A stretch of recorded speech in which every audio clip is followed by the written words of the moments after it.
The following is a community affairs presentation from the Ulster County Health Department. This is the Healthy Ulster Radio Show, a weekly presentation exploring community health and sustainability with guests representing a broad spectrum of community partners working to make Ulster County the healthiest in New York State. This program is sponsored by the Health Alliance of the Hudson Valley in Kingston, a member of the WMC Health Network. Good morning. You are listening to Healthy Ulster Radio. I am your host, Dr. Carol Smith, Commissioner of Health and Mental Health for Ulster County. Joining me today is my co-host, Vin Martello, Director of Community Health Relations. Good morning, Vin. Good morning, Dr. Smith. How are you? I'm fine, thanks. Dr. Smith, one of the key themes of Healthy Ulster Radio is looking at community health in the broadest possible sense, and certainly clean air and water, clean and renewable energy, environmental integrity, and climate change are critical components of community wellness. On that note, today's special guest is Amanda Laval. Amanda is Director of the Ulster County Department of the Environment. She holds an undergraduate degree from Cornell University, where she studied environmental sociology, as well as a graduate degree from SUNY Empire State College. Amanda is a native of Ulster County, and she currently resides in Kingston, New York. Welcome, Amanda. Thank you so much. Good morning. Hi, Amanda. Amanda, let's start at the beginning. What exactly is the Ulster County Department of the Environment? What is its core mission, and how does it go about accomplishing it? Well, Ulster County is rather unique in having a Department of the Environment. It's a department that was formed with a unique charge to coordinate and implement sustainability across our county government operations.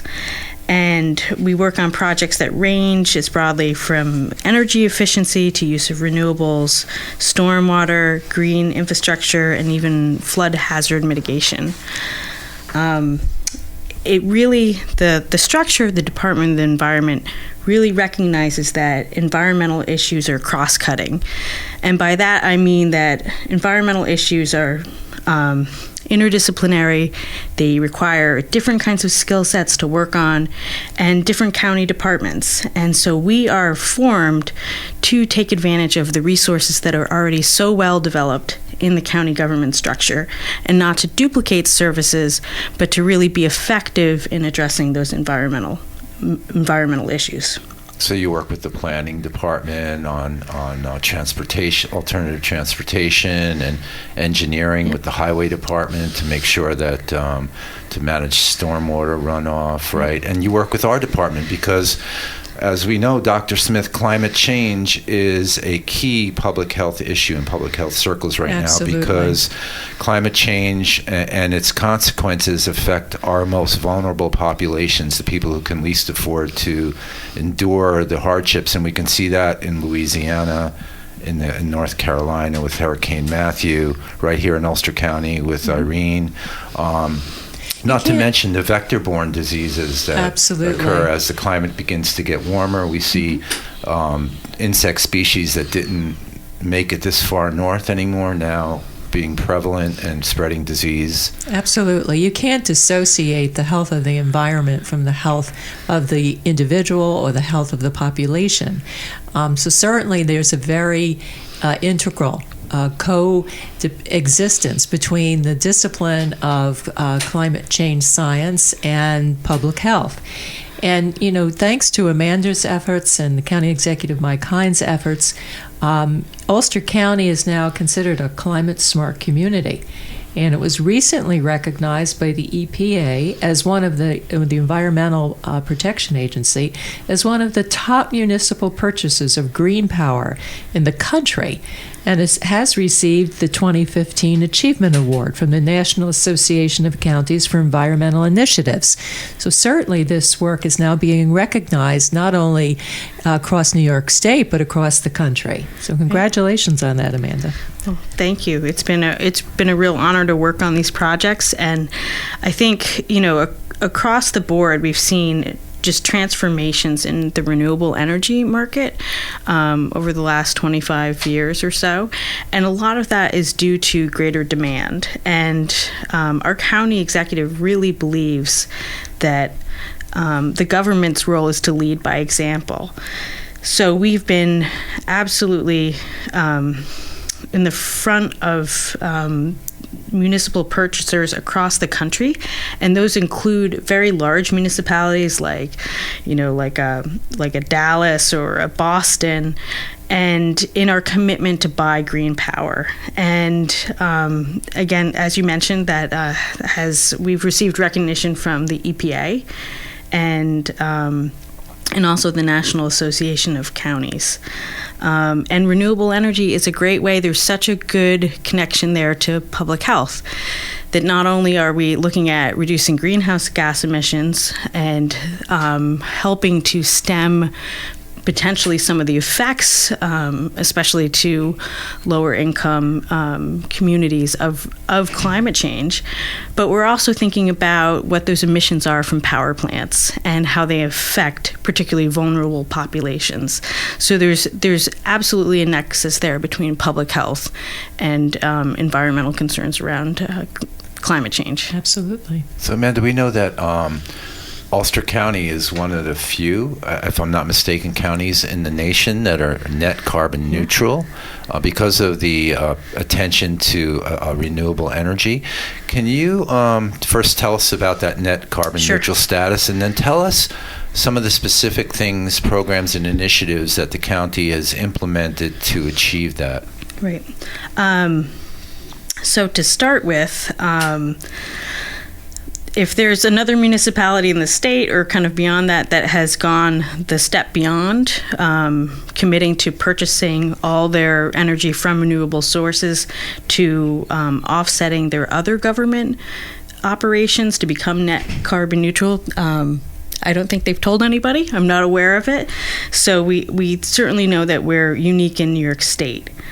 When we look at our county government operations, there are emissions associated with electricity, and those mainly come from power plants. And by buying renewable energy credits, we can be sure that our energy is coming from renewable sources.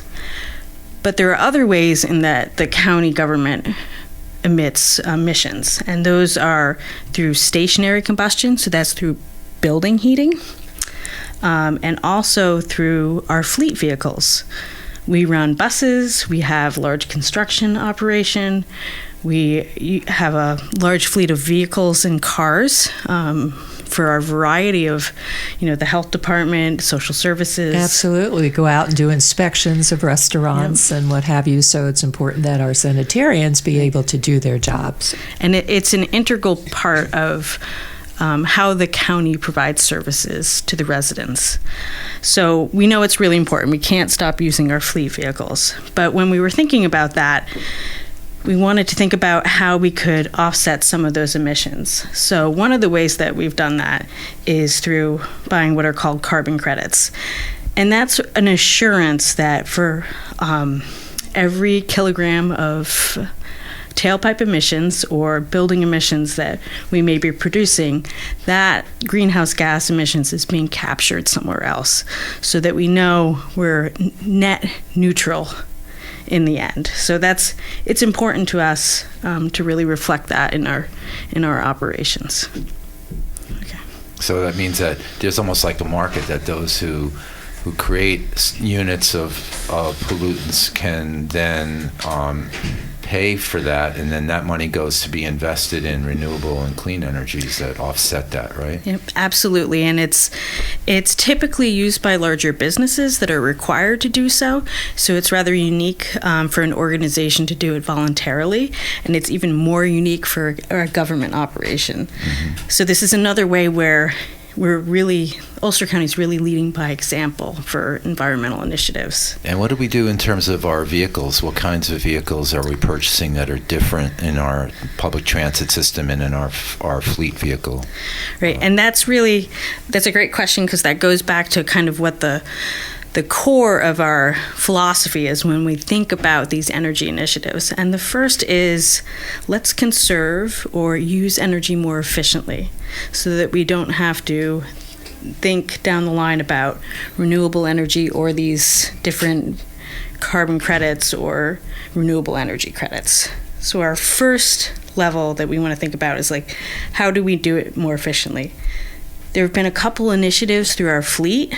The first one is that we've done a lot of fleet right sizing, and that means looking for the right car or vehicle for the job, making sure that it's the most efficient one and effective one to do the job. The next is to look for more fuel efficient options when we're in the market for new vehicles. So like we have some, I know in the health department we have some plug-in Hybrid vehicles. hybrid electric gas hybrids, right? So it will utilize preferentially, at least initially, the battery power that it has gotten, and then it will switch to gasoline if need be. But nevertheless, we've saved a great deal of not only money in the purchase of gasoline, but certainly saved the environment with respect to the emissions from these vehicles. It's a great example. It's another place where the county executive, along with the legislature, who passed a green fleet policy, which looked at not only making our fleet more efficient, but also really wanted to deploy what we call sustainable alternative technology vehicles in the fleet. And we did some evaluation and found that really electric vehicles or battery electric or plug-in hybrids like we have would be a really great way to realize those emissions reductions and also those fuel savings while also giving us flexibility. We deployed 4 plug-in hybrids, of which 2 are at the health department with great results. Thank you very much. We drove one here today. And we're seeing that those vehicles will regularly get, on average, over high 60 miles per gallon, which, considering our fleet average kind of beforehand was in the low to mid 20s, it's a significant improvement. Right. Some of the UCAT buses too, right? Some of the Ulster County Area Transit public buses are hybrids too? We have 6 hybrid buses. Those are diesel electric hybrids. Also, we run a mix of biodiesel on our buses for the warmer months of the year. So that's a plant-based diesel instead of a petroleum-based diesel. So that, because it's coming from a plant source, we consider that less, not quite the same as a completely petroleum-based fossil fuel. Mm-hmm. I noticed too, not too long ago, we had crews come in and swap out all of the lighting in our building, right? And they put in, I believe, LEDs. Yep. Tell us about that. I know there was maybe some grant money available to do that.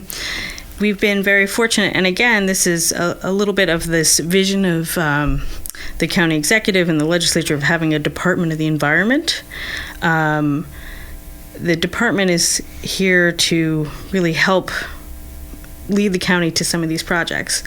So we were able to find out about a Central Hudson program that would help municipalities in particular convert interior lighting to LEDs. And previously we had worked on exterior lighting to LEDs. With street lighting, parking lot lighting, mm-hmm. Right. And the advantage, I guess most folks know, like you see LED lights a lot now in home improvement stores and all different places that they use a lot less electricity. So you're not only saving money, but in the end, you're also requiring less electricity. So we like that because it reduces our demand on the first side. That sounds great. I know that there's a lot more, and we're going to hear more about it right after this short break. You're listening to Healthy Ulster Radio. Be back in a minute. The excitement continues to build. The mission of Health Alliance is now made even stronger by our new partnership with the Westchester Medical Center Health Network. By combining a legacy of community-based care with WMC Health, we are building a stronger, healthier, and more vibrant community. We'll be collaborating to provide preventive, primary, specialty, and advanced care right here where you live, where we all live. Health Alliance and WMC Health, advancing care here. Visit hahv.org to learn more. Welcome back. You are listening to Healthy Ulster Radio. I am your host, Dr. Carol Smith, Commissioner of Health and Mental Health for Ulster County. With us today is our special guest, Amanda Laval, and Amanda is Director of the Office of the Environment in Ulster County. Amanda, could you tell us a little bit more about solar energy and what are the plans that the county is working through to implement more solar energy into our energy utilization? Great, I would love to. We had just talked a little bit about our different conservation and efficiency measures, and those are really meant to reduce the amount of electricity we need to use as far as a county government operation. Because when you consider how many different locations the county has to operate at, the fact that we have vehicles all different places, we're out and about, we're doing a lot of work. And unfortunately, that comes with a lot of utilities and electricity in order to make that operation work. So we're looking at right-sizing our government, conserving energy where we can, being more efficient about our use of energy. But then, while we're constantly trying to do those things, we know the next step is to do more on-site renewables. And the county executive has been very dedicated to really looking at ways to deploy more on-site renewables for the electricity that we have to use. So we're very excited about a project that we've been working with the Ulster County Resource Recovery Agency to use the closed Town of Ulster landfill, which people might vaguely know where it is. It's behind the Hudson Valley Mall, behind, I think it's Myron Lane in Kingston and Frank Sotile Boulevard. To use that landfill site in order to install a very large solar array. This solar array, I believe, would produce enough electricity to power hundreds of homes. It will produce enough electricity to support about 25% of the county government operations. And that's really important to us, to be generating renewable energies as close to home as possible. With no really upfront costs, right? The company that's building the array owns the array, and then a county, as I understand it, agrees to buy back the renewable solar energy at a deep discount, right, below market rates, right? Yep. We're entering into what's called a solar power purchase agreement, and if folks are kind of familiar with different kinds of residential solar, you can own your solar panels that you install on your house, or you also, and sometimes you are offered the opportunity to lease them. So that's kind of similar to what the county is doing, but we're going to buy the power that's generated by this array off-site from the county facilities. So it's really a combination of then conserving power on one hand and generating the power that is needed after the conservation efforts to generate that power in a renewable way at the lowest possible cost to taxpayers, which is a win-win-win situation. I was just going to say that. It's a win for the environment. It's a win for fiscal health of the county. And as a result, the county taxpayer benefits all around. So that's a very good thing. And we were able to negotiate a very favorable rate on the solar production. And that rate is constant for us over a longer period of time. So another benefit to the county is that we know what we're going to be paying for that electricity. For budgeting purposes. Absolutely. So Amanda, there's a whole other area that you guys work in, Department of the Environment, which is in the area of stormwater management. As a former town supervisor, I learned possibly more than I cared to ever know about it. But just for our listeners out there, just tell them what stormwater is, why it's important to manage it.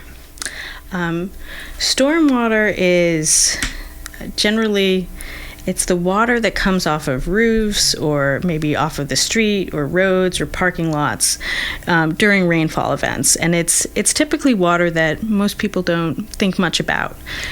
But because it goes over a lot of different built environments, it can have a lot of what we consider pollutants. It can have salts, oils, nutrients, fertilizer, even pet waste. Those kinds of bacteria are washed into the water. The stormwater tends to quickly move into a stormwater system, maybe it's culverts or ditches, and into our surface waters. So there's really kind of two problems with stormwater. One is that it can have these pollutants, which are water quality concerns that are flushing into our surface waters. And also, because it's running off from impervious surfaces and the water doesn't have an opportunity to kind of seep into the ground or maybe get slowed down by vegetation, it tends to come in a quick flush. So there's more runoff and it comes quicker and it's loaded with pollutants. So it's a problem. It impacts our systems and it impacts the quality of surface water. And we had Dan Shapley from Riverkeeper here talking about that, because we know that, the big problem identified in the past was these major industrial polluters, which were called the source point. These were the big guys that were dumping chemicals into the waterways. That's pretty much been cleaned up, although a number of communities are having problems with PFOAs and lead. But really, the quantity of the pollution that's coming now is coming from thousands of sources: storm drains, sewage systems, people just not disposing of their hazardous waste properly. That all of a sudden, it's kind of like the concept of death by 1,000 cuts versus the one big blow to the water quality. Right. In the 45 years since the Clean Water Act, we've been very successful in just what you said, identifying those big point source pollution sources, engineering ways, looking at ways to clean them up, regulate those outfalls into surface water. What is now so much we're realizing the problem is all these small inputs of all these different pollutants into surface water. And in older urban areas, the problem is compounded.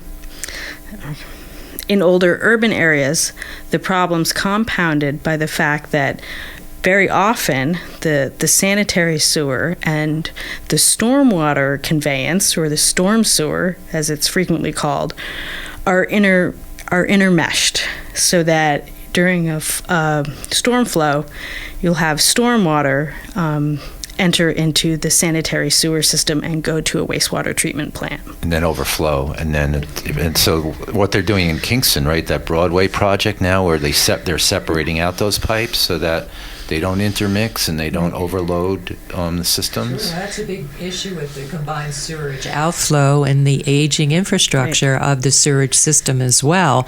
It cannot really, handle that volume of fluid. So it's an important issue, and it certainly is a big one to address, because it's certainly a very expensive issue as well. And we know too that people, that it's really important for people to maintain their septic systems properly, because we have many homes, including mine, are on those systems.